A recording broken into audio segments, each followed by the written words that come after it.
You're listening to those two IM guys podcast. You'll find interviews, reviews, and interesting topics discussed inside with your hosts, Tony Earp and James Kennedy. So, what are you waiting for? Get inside! Hello and welcome to those two IM guys. I'm James Kennedy and I'm here with my co-host, Tony Earp. I'd like to thank you all for coming along, viewing and listening. We've got a really interesting topic today, Tony. Tell us all about it. Yeah, hi James, hope you're well, mate. Welcome to all our viewers and listeners to the show. Thanks for joining us. Today, guys, we're going to be talking about a very important subject, although it's not always on the top of priority for a lot of people, and that is support and help desk systems, yeah? Absolutely, and it's one that I know absolutely nothing about. I know nothing about it. I put in plenty of support tickets, you get plenty of them from me yourself. Certainly do. Not to mention, obviously, other products and softwares that I've bought, and I get support, but I don't know how that works, how it's paid for, how you put it in place, So, okay. Tony, let's do it. All those questions that you're asking there, James, we're going to cover throughout this episode of the show, yeah?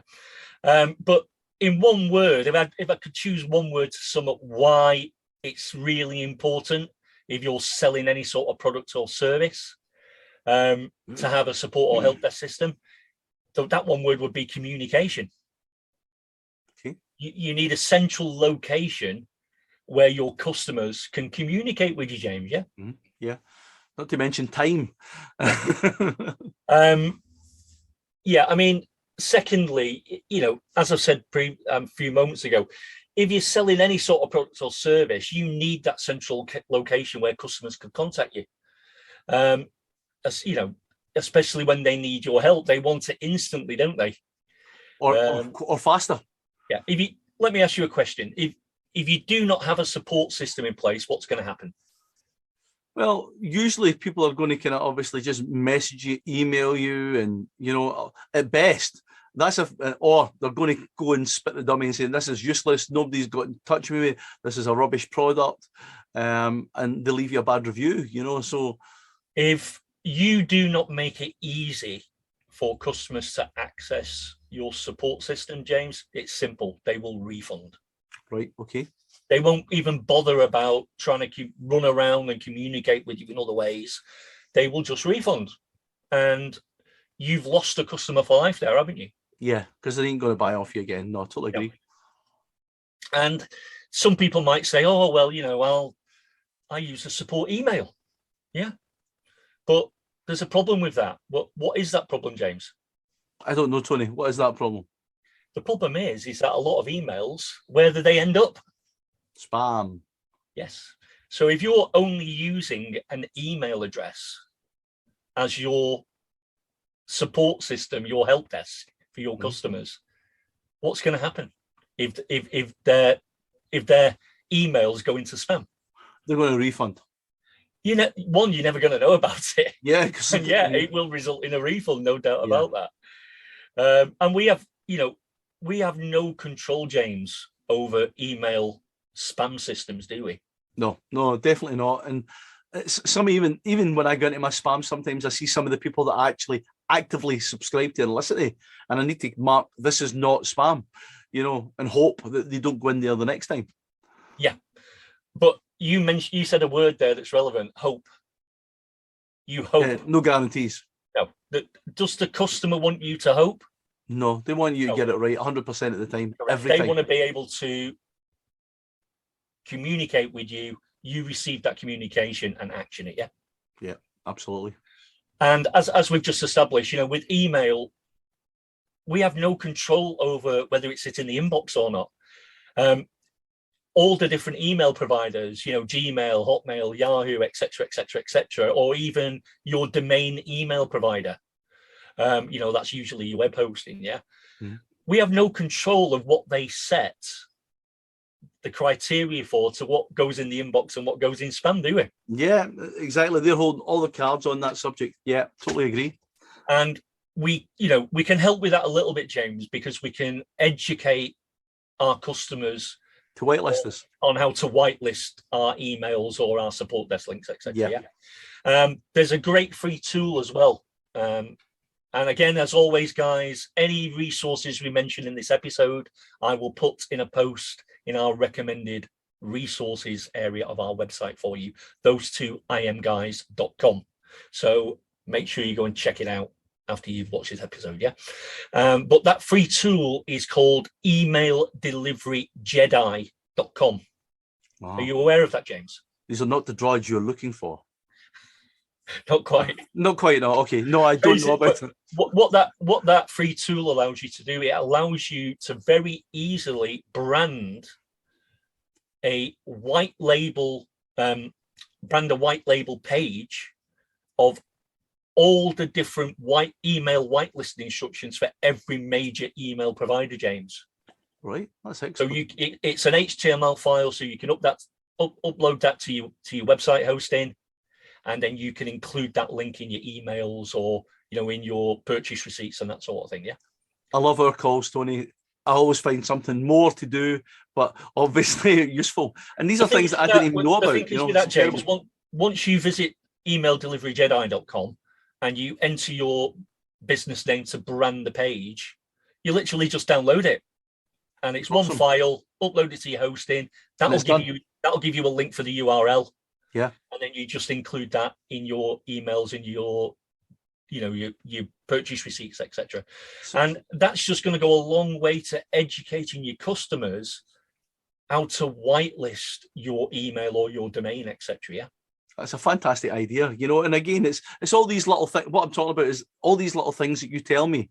It's something that's going to make a difference with big percentages of things. It takes a little bit of time. Just another little thing that I never even factored into the kind of process, which is excellent. and that's the entire point of our show and these episodes, James, isn't it? Is to try and give our viewers and listeners these little golden nuggets that they may not be aware of. Yeah, to help them with, in this instance, their support desk or help desk journeys. Yeah, we should really have a golden nugget alert type thing to come up when we're about to do one. It can be daunting, James, can't it? There's that many options available out there. Yeah. That if you don't know what you're looking for, how do you know when you've got it? How do you know what to choose? Yeah, exactly. If there's no one to guide you, you just sort of scratching your head and you maybe just taking a punt on a certain particular software that may not be the right solution for you. Yeah. And I think that's where obviously our viewers and listeners are really getting the benefit, because obviously you're a veteran in this business. You've been here a long time, and you've obviously went through all the trial and error, and you've got formulas and systems in place now where obviously other people don't. And again, I suppose I'm pretty further on than a lot of people in this journey as well, but still learning, still very green in comparison to you, but still enthusiastic and driven, which is really great. We're all still learning. Yeah, we're all still learning, my friend. I learn something new every single day. Yeah, I need to learn 3 things new every day, though. And one thing we do know is that a support desk is crucial if you're selling products and services online. It's as simple as that. And a lot of our viewers and listeners may be saying, "Oh, well, I'm not doing that at the moment. I'm just starting out my business," which is cool. We've all been at that stage where we don't need a support or help desk right now. But hopefully, with you continuously educating yourself and watching our shows, that's going to change. Yeah. And before you know it, very soon, if you're developing your own products or you start offering your own services online, trust me, you're going to need a support desk or a help desk. Yeah. Now, Tony, I'm going to ask you a question, and I'm probably jumping the gun here, but what I've noticed personally when I'm buying certain products from certain vendors is the one help desk, and they've got drop-down menus for all their different products. So it doesn't seem to be a help desk for every product in itself, but they're using one help desk that supports all the different tickets from all the different products. That's exactly the same as my support desk, James. Okay. Why confuse the issue having a support desk for each product? It makes no sense whatsoever. And that's why I was asking the question, because it makes I didn't realize that you could have them all under one roof, and I think that's really quite cool. It's one system. Yeah, you need one centralized location, basically, and that's what having a dedicated support desk or help desk will do. Yeah. with a help desk, what it does, it helps you eliminate tedious tasks, James. You can automate all your workflows as well. So if you've got a team, if it's not just you, if you've got a couple of agents, you can automate the workflow, so you're distributing the tickets, between relevant agents, etc. And I'm interested in learning a lot more about that, because obviously there is help desks where you man it yourself, and there is people where obviously you've got people doing it for you. So yeah, and it will definitely improve the communication between your team if you have one, James. Even if you don't have one now, you may have one in the future. Yeah, and what it's certainly going to do is going to improve communication between you and your customers. Yeah, I think that's a given. Yeah. And I've noticed as well on some of these support desks, when you log in, there is an FAQ section, which I think is incredible, because that then saves those live human resources if you've got those kind of questions answered within the day. But anyway, you carry on and tell us, because I would love to know where we start if we were looking to take on a support desk. Yeah, another key thing, why it's important to have a support or help desk, aside from the fact you want a dedicated place for your customers to contact you for support and help, is most of these support desk systems, they have reporting and dashboard features, James. So you can get a full picture of what your team are doing well and what they're not doing well. So you can improve things, quicker response times, that sort of thing. Yeah. Sure. So you can see statistically what needs to improve. But first and foremost, what you need to do, and this is critical, is make support easy to find. Yes, within the product. How many times, and I hate to count for myself, but how many times have you struggled to find some sort of support link for something you purchased? Yeah, I feel as if I'm in a maze most of the time. Yeah. There's very, very few that, and I quite like the ones that have got the need support, click here to chat. I like those ones that pop up. You're talking about you're talking more where it's a software and you've got the in-app. Yeah, I've seen those. I quite like those. We're going to be discussing that a little bit more during this conversation, because there are a few different types of ways of communicating with your customers, depending on what type of product or service you're offering, James. Yeah.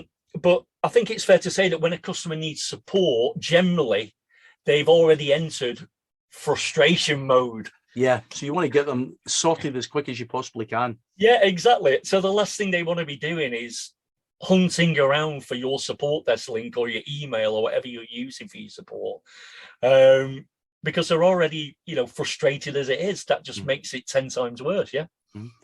Tony, I was going to ask a question. Sure. This is obviously support. For me, it seemed quite overwhelming. It felt as if it was quite an expensive thing. Is this something that most of the people that are watching and listening right now can afford to do? Absolutely, yeah. I'm going to be covering a few help desk / support desk solutions. But a lot of those will have free. Will actually have free tiers, James. All right. Okay. Obviously, a big factor as to the cost depends on how many team members you've got. Yeah, I was going to say how the higher the cost, the more tiers. No, it's too expensive. It wouldn't be a show of those two IM guys without a corny one-liner from you, James, would it? Bloody, I'm here to bring the entertainment. Absolutely. You never fail to deliver, mate, do you? But yeah, like we've just been saying, they're in that frustration mode. There are lots of solutions out there we're going to cover shortly in the episode. Yeah. So the last thing we want to do is add more frustration to that mindset the customer's already in. Yeah. And what you can do to help with that, James, is have a really good FAQ section, frequently asked questions section, especially on your sales pages or your funnel pages and on your help desk as well, because that will answer a lot of the basic mundane questions that a customer may be wanting to contact you about regarding, through support. It may stop them having to put that ticket in the first place. Yeah. And not only does that save us time, as in obviously either your man hours, my man hours, or the staff, the agents that we're paying, but it gets them the result that they need a lot faster, and that's important. Yeah, I mean, if they go to your support desk and they see your FAQ section, and what's in the FAQ section immediately answers their question, one, they've got the answer really quickly, and two, it saved you having an extra ticket coming through when you're already probably busy with other tickets. Yeah, exactly. So it's a win-win situation, basically. Another great thing, James, to help reduce tickets is having a very informative knowledge base as well, which you can build that up over time. Yes. So having a knowledge base as well as an FAQ section is critical. Yeah. And guys, just to kind of expand upon a knowledge base, it's like when you put in the search bar, how do I do this? And then that knowledge base will then generate various different topics below when you start searching, so that you can actually, it's almost like a Google search, but within your own support desk. Yeah, that's spot on, James. And that knowledge base will grow and grow and grow over time, of course, because you can learn from the tickets you are receiving, and to stop receiving tickets of the same nature with the same questions in future, you can add the answers to your knowledge base. So you stop the ticket being submitted in the first place. Yeah. So a good FAQ section, great knowledge base that's growing over time will certainly help reduce the number of support tickets you receive. Yeah. Awesome. Now, just to give you a bit of information further on that, a study recently conducted by Zendesk, which is one of the top support desk solution providers. It basically showed that 67% of users prefer self-hosted support, James, over speaking to a company representative. Yeah. Right. Okay. So that's where your FAQ section and your knowledge base come in, because they prefer to find the answer there. Yeah. Rather than submit the support ticket, and have to wait. That's excellent. Well, that is excellent, because it's that instant solution. You know, everybody wants instant, especially online. And to emphasize that, a whopping 91% said that they would use a knowledge base if it met their needs before opening a ticket. So 91%. So we're only talking about 9% of the tickets then, you know, of potentially what we could be getting through. Yeah. Yeah. So guys, do not underestimate the power of FAQ sections and knowledge base, especially. Not unless you want to be busy filling out support tickets all day long, every day. So, yeah, I mean, based on that data, it's no wonder that all the major support and help desk solutions offer knowledge base included along with the ticket management system, James. Yeah, they go hand in glove, don't they? It's sensible to use both. Yeah. Yeah. So there's a few important things that we understand, isn't there, of why we're receiving tickets. You know, we need to understand why we're getting support requests in the first place, so we can fix those problems. Yeah. Obviously, when we can. Yeah. Absolutely. Because I mean, ultimately, it's something that you've overlooked, or something that felt as if it was easily explained in the tutorials and things like that for the product. And obviously, because you know it, you think they're going to know it. And then that's maybe time for you to then kind of redo that video. It's usually something as vendors, as providers of products or services, we're not even aware of, James. It's maybe something we've genuinely just overlooked. Until the ticket comes in. Yeah, that ticket comes in. And we can then fix the cause, can't we? We can fix the problem. Yeah. So that you're not going to then get another ticket for the same reason. Yeah. Yeah, absolutely. Better to put the time in redoing that one video. Yeah. Another major reason why we use support desks is we need to make sure that all our support requests, they all go in one place, James. As you mentioned at the beginning of the episode, do you have one support desk for each product? Yeah. Can you imagine how crazy that would be logistically? That would get busy. Okay, well, let's say you've got 12 products. That means you would have to log into 12 different help desks. Yeah. etc. A lot of work, Tony. Yeah, it makes no logical sense, and it's expensive. Yeah, because you'd be paying for 12. You'd be paying for 12 support desks. Yeah. Yeah. So yeah, one central location, guys. That is the key thing. Yeah. Make sure all your support requests go into one place. Now, support requests generally, James, they usually fall into three major categories. What would you have a guess at those were? I'll put you on the spot now, buddy. I'm sorry. Yeah, you have three different subjects. Obviously, I would probably have login issues as one of them. I forgot my password or something like that. The login issues would probably be my number one. And secondly, it's not working. How does this work? Well, yeah, you're not wrong in what you've said there. I mean, one of the main ones would be, if it's a software especially, bugs. Something isn't working. Yeah. It's a bug. Now, James, it could be for many reasons that they could actually be a bug that you're not aware of. And that gives you the opportunity then to, one, be aware of it and get your team to fix it. Yeah. Two, it could just be something about they're using a browser that isn't compatible with the software. Yeah, and that happens quite a lot. It happens a lot, way more often than people realize. Yeah. And if somebody, for example, somebody might be trying to use a SaaS cloud-based software using Firefox. Yeah. When it's only works in Chrome. Yeah.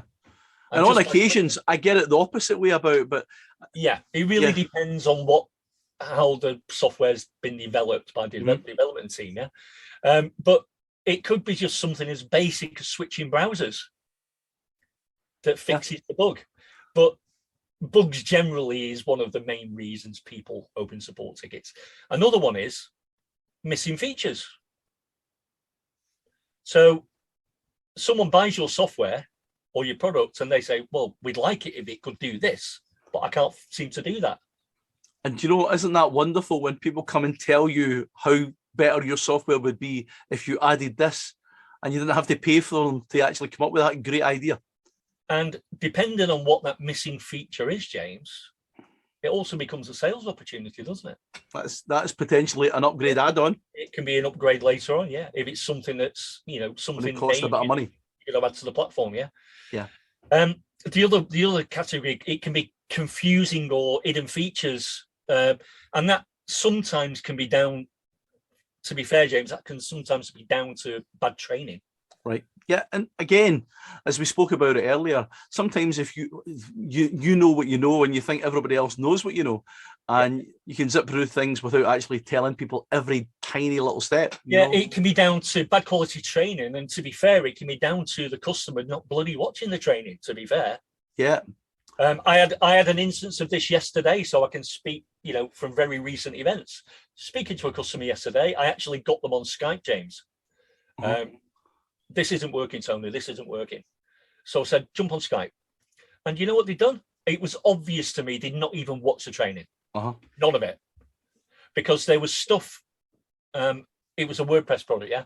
There was stuff, there was stuff installed in their WordPress that was not even in the training to install.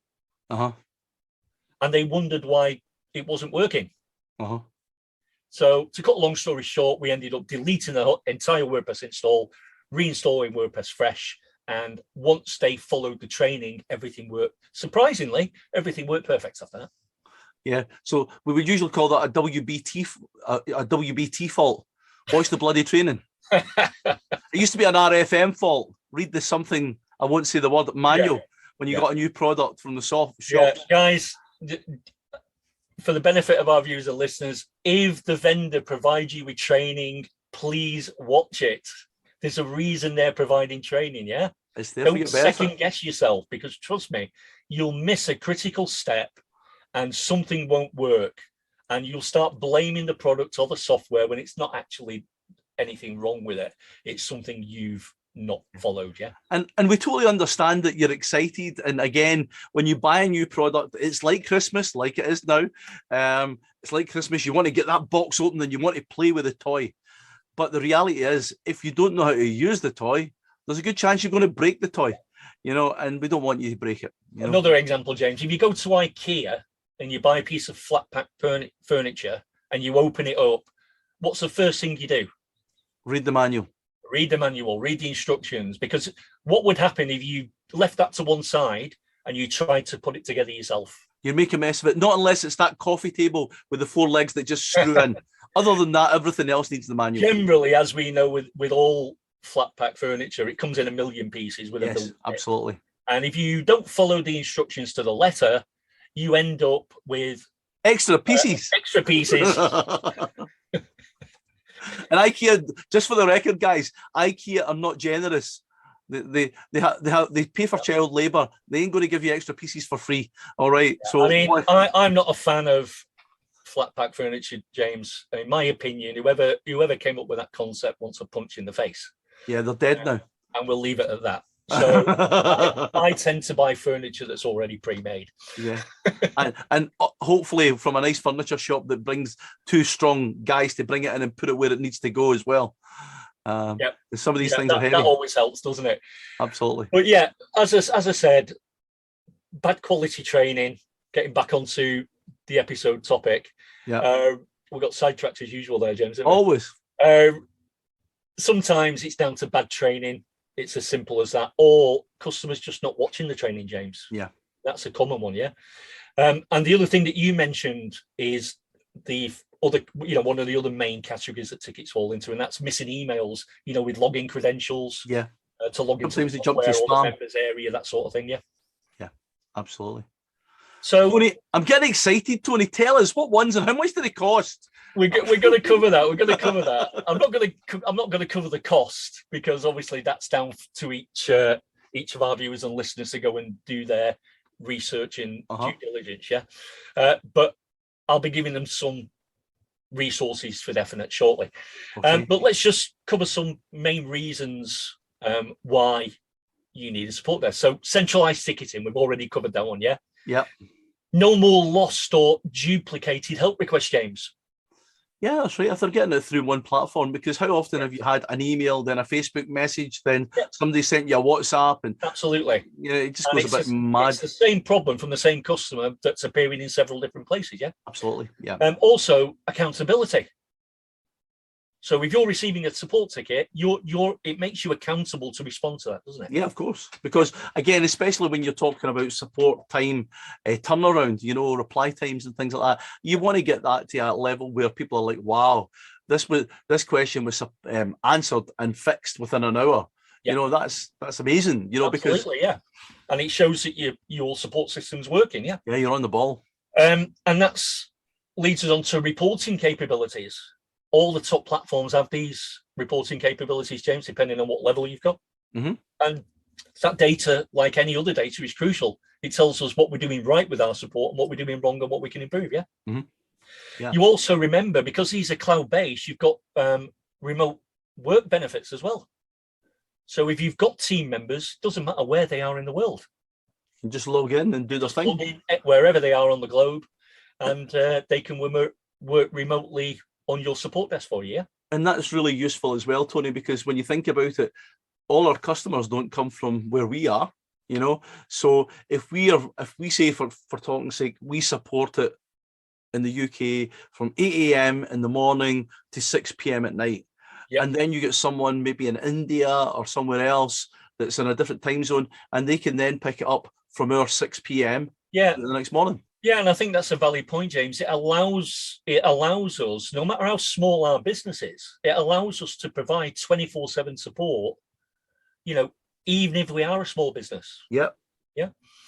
The other thing, just leading on from the remote work benefits, and your team working anywhere in the world, basically, it allows us to measure agent performance, James, as well. So we can see who's working effectively, who's not, and we can if we want to, reward top performers. Yeah, absolutely. As we've already pointed out, single point of communication, very important. Mm-hmm. Efficient monitoring and tracking, improve customer relationships. That's what it's all about.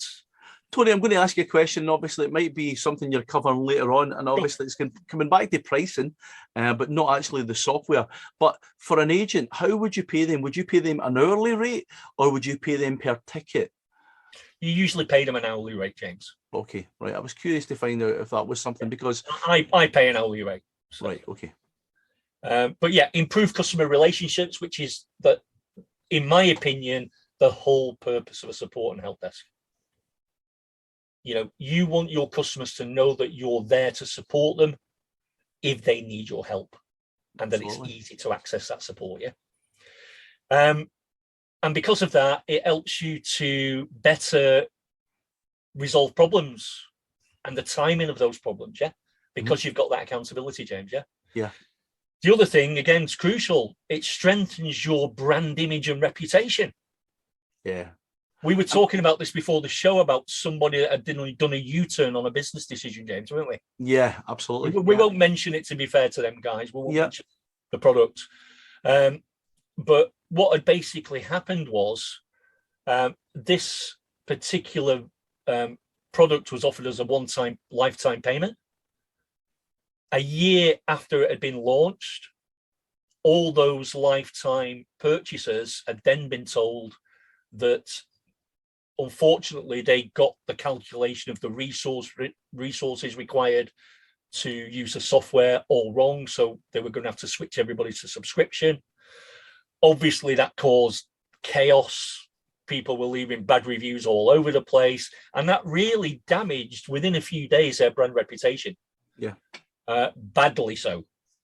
So it's no surprise that yesterday that particular product and the vendors behind that product did a U-turn on that decision. And I think that, in all fairness, is a smart move, because they weren't being fair to their lifetime customers, in my opinion. No, and as we spoke about it, I mean, the thing was there, I mean, that's seed money. That without those lifetime buyers, they wouldn't have had the money to can actually build the platform the way they have. And ultimately, they're technically, I look at lifetime buyers as kind of like mini partners. They're not getting any money back, but what they are getting is they're getting access to the resources for a one-time fee for supporting that project to get launched initially. So to kind of do that is really bad business. So no, it is really bad business. I totally agree, and I'm pleased that they've seen the light and they reversed that decision. I think it's a sensible business and moral thing to do. Definitely. But strengthening your brand image and reputation is really important, James, and having a good support help desk and system in place will benefit you from that perspective. Now, as we've already established, it allows you to operate from anywhere in the world, offer 24/7 support, even if you're a very small business. You don't need a massive budget for this, guys. Now, to communicate with your customers, James, a lot of businesses actually use up to 5 different types of support channels. You sound like you look like you're surprised with that. I'm actually, I thought, right, okay, tell me more. Okay, so a lot of businesses, they'll use email. They'll use in-app chat. Remember when we talked a little bit earlier, we touched on this, didn't we? Where you're logged into a SaaS platform, and in the bottom right-hand corner, usually you've got the instant chat app. Need help? Chat live now. Yeah. And usually that's an integration with something like Intercom or something like that, which is an amazing piece of software, guys. Absolutely, I use it frequently. It isn't cheap, so if you're just starting out or you're a small business with a low budget, that isn't going to be for you right now. But if you've got a SaaS platform with a good number of subscribers each month, then that's definitely something you want to be integrating as a third party. Great tool. I use it daily. So you've got general chat, messenger bots on Facebook, James. You've got the chat bots, haven't you, that a lot of people are using now. A lot of people also will use Facebook and Twitter to deal with support inquiries as well as their main support desk. So you've got a lot of businesses that will use more than one centralized location. I personally don't like doing that. I think it just kind of gets a bit busy. It gets diluted, James. I much prefer the one centralized location, but I do see businesses doing that. How do you feel about that? Do you think that's a good idea, or?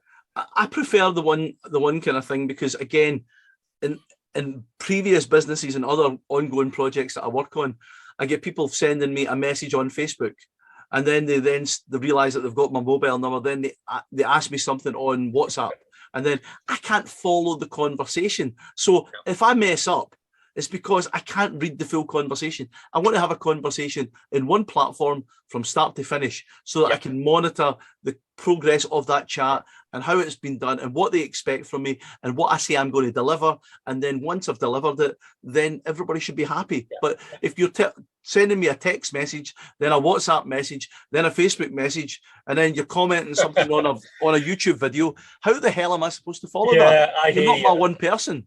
I hear you, James. The last thing you want to be doing is having the same conversation 5 or 6 times with the same customer over the same problem. It's just pointless. Crazy.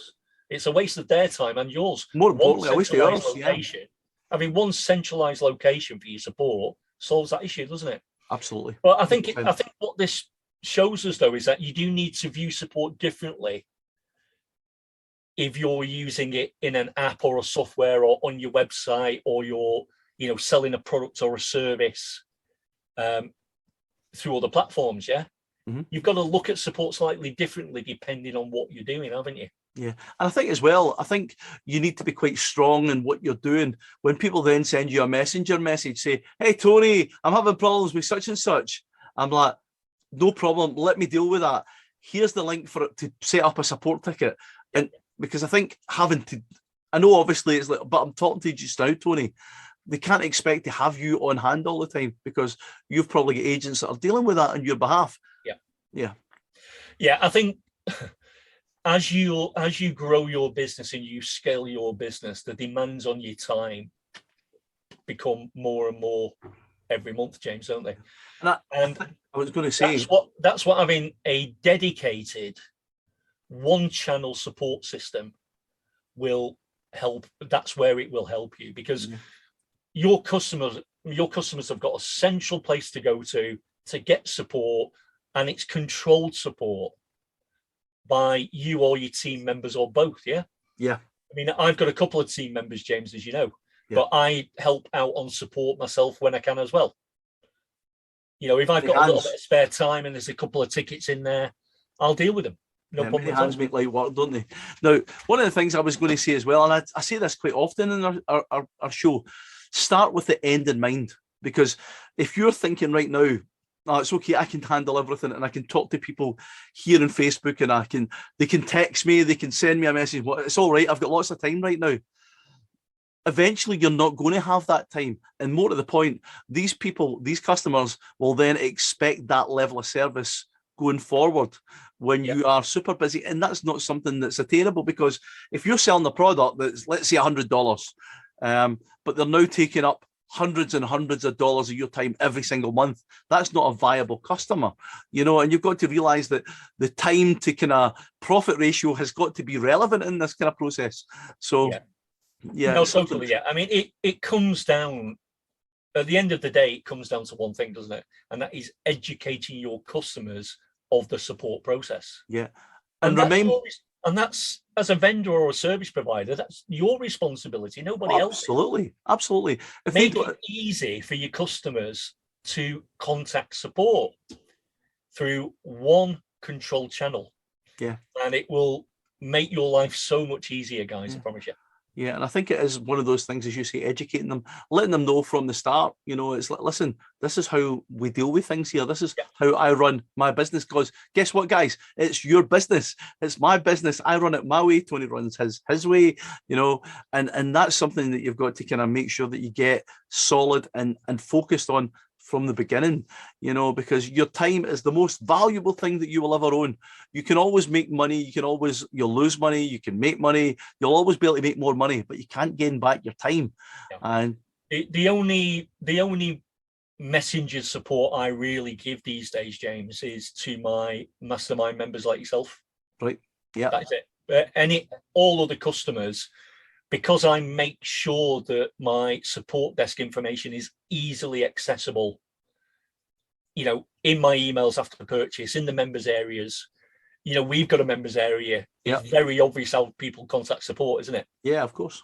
And it's the same in, all my members areas.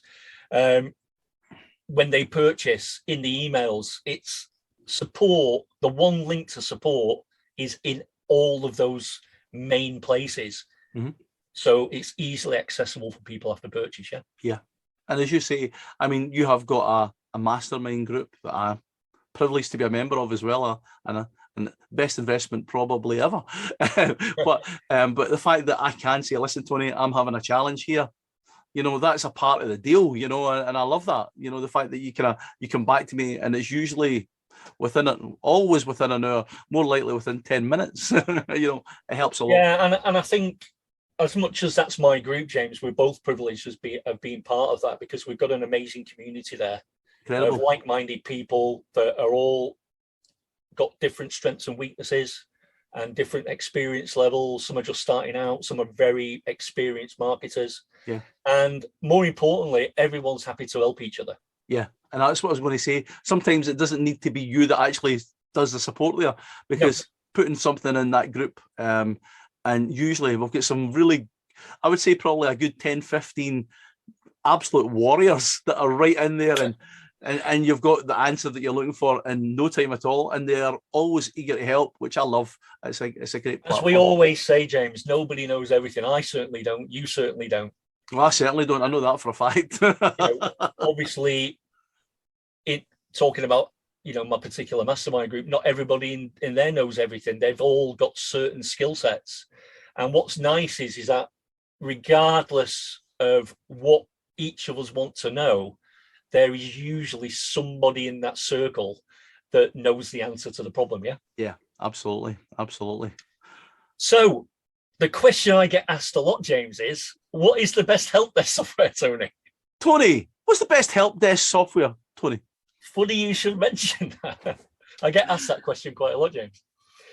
Okay, we're going to run through a few really good help desk, support desk solutions here, guys.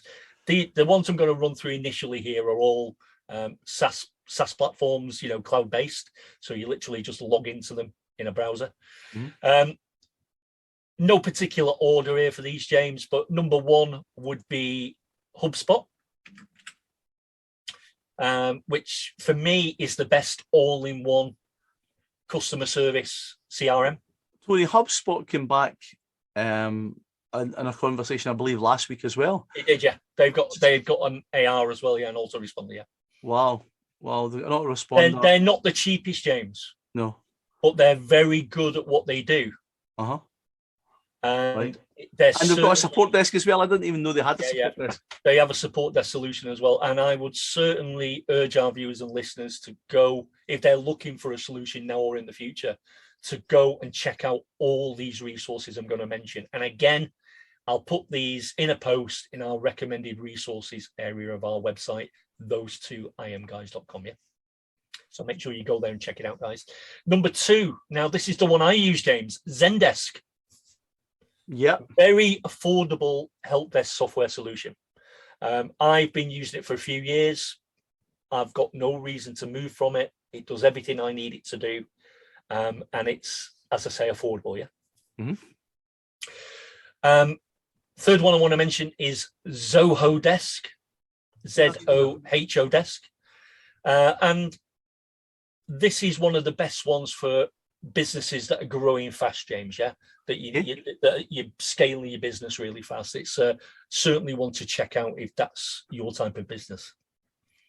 Another one that's used a lot, certainly by marketers, is Freshdesk. Yep, seen that one as well. Again, a lot of guys prefer this because it's the best for small to medium-sized businesses. And again, it's another affordable solution.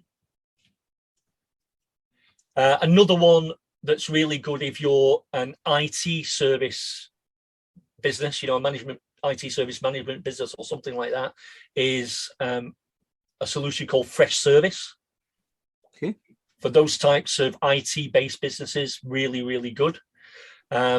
Another one I want to mention is Happy Fox. We love crazy names, James, don't we? Happy I was going to say, he's not a sad fox, he's a happy fox. Smile on my face when I say that. Happy Fox. And you'll find that this is really good for mobile or field support teams, those types of businesses, yeah? And the reason, when I'm saying these are the best for these types of businesses, guys, it's because of the functionality they have in their platform. They're specifically preferred by these types of businesses because they cater, to all their needs, basically, yeah? And I was just having a look there, just obviously as you're kind of spouting out those names. Sure. And some of these start off with free accounts to very, very, very low costs. In particular, as I say, so there's a lot of options here. Don't think this is going to be costing you hundreds of dollars a month. It's absolutely not. Even at the higher end, it's nowhere near that. And again, it usually comes down to how many team members you've got. Yeah. That's when you'll find that the prices start jumping up. If it's just you, a free level will do the job. Work. Yeah. If you've got more than 3 team members as well, that's when the price will really start to hike up on most of these guys. So just be aware of that. And again, do your research, do your due diligence. Another really affordable help desk support software is Kaizu, Kayzu. A lot of people, James, will never even have heard of that. No, I've not. But if you want an affordable, reliable solution, that's definitely one to check out. Okay, another one. And as we've already established, the key thing here is a lot's really going to depend on the number of agents you've got, or that you anticipate having in the future. Because if you're a fast growing business, you may only have you right now.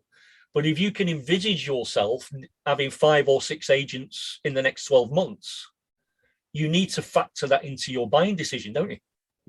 Yeah. Can you spell Kaizu again for me? Kayzu. Right. Okay. Now I found it. Perfect. Thank you, Tony. Now, another option, guys, if you do not want to enter into a subscription, is you can go for a self-hosted version, James. I always like those ones, to be honest. I like to, especially, and again, we've talked about this many, many times. See, when you're starting out in business, no matter how low the monthly is, they all stack up and it can become quite expensive. So lifetime one-off deals are always interesting to me. Yeah. Well, I've got even better than that with this, James, because I've got 3 options that are free. Tony, you know what I love, don't you? Free. You like that? I love free. Yeah, the 3 I'm going to mention now, they're open source support help desk softwares. Yeah. One of them is UV Desk. UV Desk. The other one, which is a very popular one, I've used it myself in the early days, and you'll find that a lot of hosting providers have this as a one-click install in your hosting, and it's called OS Desk, or OS Ticket rather. OS Ticket. A lot of the main hosting providers, even on shared hosting, James, you get your 60, 70 apps, one-click installs. You'll find that OS Ticket will be a one-click install on most of your hosting providers. Yeah. All right, that's nice. And the final one I want to mention is Zammad, Zammad. So there's 3 free open source solutions for you guys. Yeah. Excellent. There's some excellent resources, Tony. You can self-host. And guys, go and check those out. Again, all these will be in the recommended resources area in a post on our website. So go and check them out. But, all of these have got pros and cons, James. So you need to do your research, do your due diligence. I say it time and time and time again, and I don't mean to repeat myself, but it's really important you do both those 2 things, because you know what the needs and requirements of your business are. We don't. And free isn't always best, Free isn't always best. No. And remember, a lot of the SaaS cloud-based resources we mentioned, like HubSpot, Zendesk, Freshdesk, etc., a lot of those are free tiers as well, which may be perfect for your needs in the beginning. Yeah. And it allows it to grow with you. If you start off with a free account, you upgrade to the medium, and then eventually, if your business is flying, you can go to an enterprise type. I would say to anybody looking at any of these resources, don't just look at now, look at where your business may be in 12 months. Because the team members, usually with all of these, is the key factor in the cost. Yeah. And there's a big jump once you get over 3 team members from the research I did myself previously. Yeah. So if you know in 12 months time, you could potentially have 5 or 6 team members, you need to be looking at what the cost of that solution you're thinking of buying into is going to be in 12 months' time, because it may not be the one to buy right now based on that knowledge. Yeah. Yeah, and again, if you there's no point in going and learning a system and building a system up to then walk away from it in 12 months' time. It makes sense to get in the right platform at the right time, right now, and obviously grow with. And factor in where you're likely to be in a few months' time or a year's time, because that's going to be valuable to take into consideration in your buying decision. Another top tip as well, James, is check on Envato on Code Canyon. Okay. You know, they're not free on there, of course, but they will have some really good self-hosted support desk and help desk solutions. Yeah. Right. Okay. That's a good one. And another top tip for Envato is make sure if you do buy anything off there, not just, you know, a support desk, help desk solution, but make sure you're buying from a premium vendor, one that's been on the platform a long time. You do get some that only sell, they're exclusive to Envato as well, to Code Canyon. You know that the product's going to be supported long term, if you watch out for that. It's a great platform, Envato. They do pretty much. Yeah, they do some really good stuff. But James, you've got to do your research, because you've got vendors on there of all different shapes and sizes and experience levels. And if you want to buy something now, you want to know that they're likely to be around in a year, 2 years time. I've bought a lot of stuff off Code Canyon over the years, and Theme Forest, etc., off Envato in general. And I could probably tell you, and this is why I've mentioned what I just mentioned about doing your research, there's probably a third of products that I've purchased that are no longer available. The vendors have been removed from the platform. Right. Okay. So due diligence once again, guys. Yep.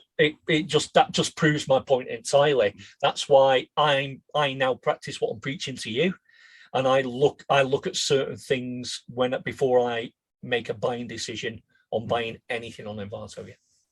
Tony, this has been an incredible episode. It's been good. No, cool. I'm always happy to share knowledge, James, as you are yourself. I hope it's been informative for our viewers and listeners. We really appreciate you taking the time to watch each and every episode with us. And of course, it's that time of the year, James. It's the most wonderful time of the year. This is the last episode before 2022, guys. So it's the last episode for 2021. And again, thank you for being part of those two I Am Guys journey and watching and listening to our episodes. We do appreciate it. And if you celebrate Christmas, James knows I'm not massively a fan of Christmas. He's a Grinch. But if you do celebrate Christmas, I wish you, season's greetings, and I hope you have an amazing time spending that with your friends and family, guys. Yeah, absolutely. From the bottom of our heart, we genuinely do appreciate you joining us on this journey of obviously those two I Am Guys. We started it off back in May, I think, or thereabouts, and it's been a good ride so far. We've learned a lot. I've learned a lot. Hopefully you guys have learned a lot as well. We've picked Tony's brains, can't have much left.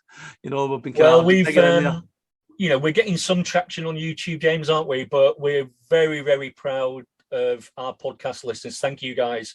We've surpassed over 50,000 downloads of the show episodes since we started, and that's down to you. So thank you from the bottom of our hearts for that. We really do appreciate it.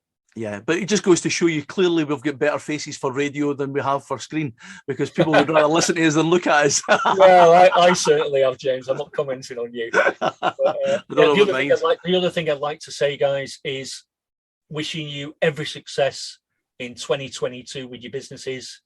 If you need any help, me and James are here to advise as and when we can.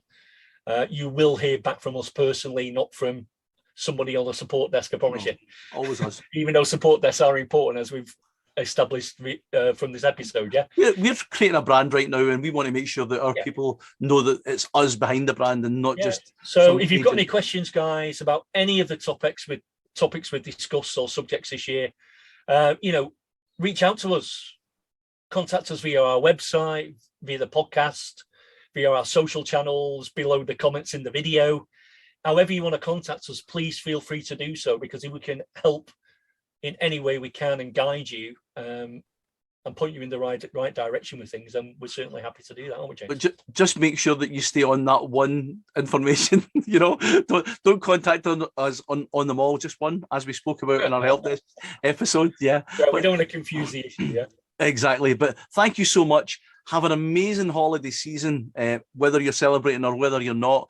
And we look forward to seeing you back in 2022 for future episodes of Those Two IM Guys. See you later, guys. Take care now. Bye. Take care, guys. Bye for now. Thanks for joining Those Two IM Guys today. We hope you enjoyed the show. Don't forget to tune in next time for more interesting subjects, hints and tips on running your internet marketing business.